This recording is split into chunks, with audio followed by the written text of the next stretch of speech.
నమస్తే అండి. ఈరోజు గ్యాస్ రావటం లేదు అందరికీ.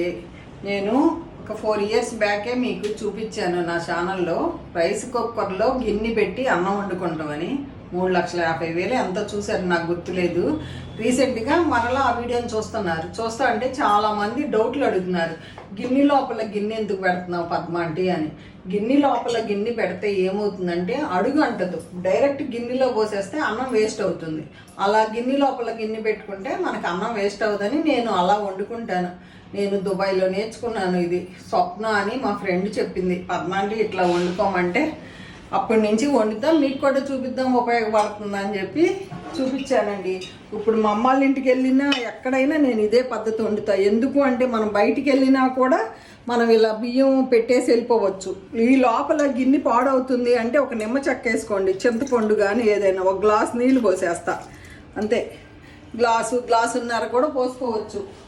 వాళ్ళ అన్నం ఎక్కువ ఉంది, నేను గ్లాసున్నర పోస్తున్నాను. ఇదిగోండి గ్లాసున్నర నీళ్ళు. ఇదిగోండి బియ్యము. నాకు వాళ్ళ బంధువులు వస్తున్నారు నాకు, అందుకని బియ్యం కడిగేసి పెట్టేసుకున్నా పెద్ద గిన్నెలో. ఇదిగోండి చూసారా, ఇట్లా మూత పెట్టేస్తా. మూత పెట్టి స్విచ్ ఆన్ చేస్తా. స్విచ్ ఆన్ చేసి మనకి కుకింగ్ టైంలో పెట్టుకుంటా. అన్నం ఎంత బాగా అవుతుందో మీరే చూద్దురు కానీ. అందుకోసం అన్నం వేస్ట్ అవ్వదు ఇలా పెట్టుకుంటే. ప్లస్ వేడిగా ఉంటుంది. మనం బయటికి ఎక్కడికి వెళ్ళాలన్నా ఇట్లా పెట్టుకుని వెళ్తే అన్నం తినే టయానికి వస్తే వేడిగా ఉంటుంది.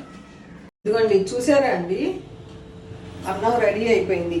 వామ్లోకి వచ్చేసింది. వామ్లో పెట్టుకుని మనం ఎంతసేపు 2-3 గంటలు ఉంచుకున్నా కూడా గిన్నె కింద అన్నం మాడదు.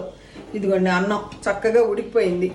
నేను చెప్పాను కదా బంధువులు వస్తున్నారు, నాకు కొంచెం ఎక్కువ అన్నం కావాలని ఇట్లా వండుకున్నా.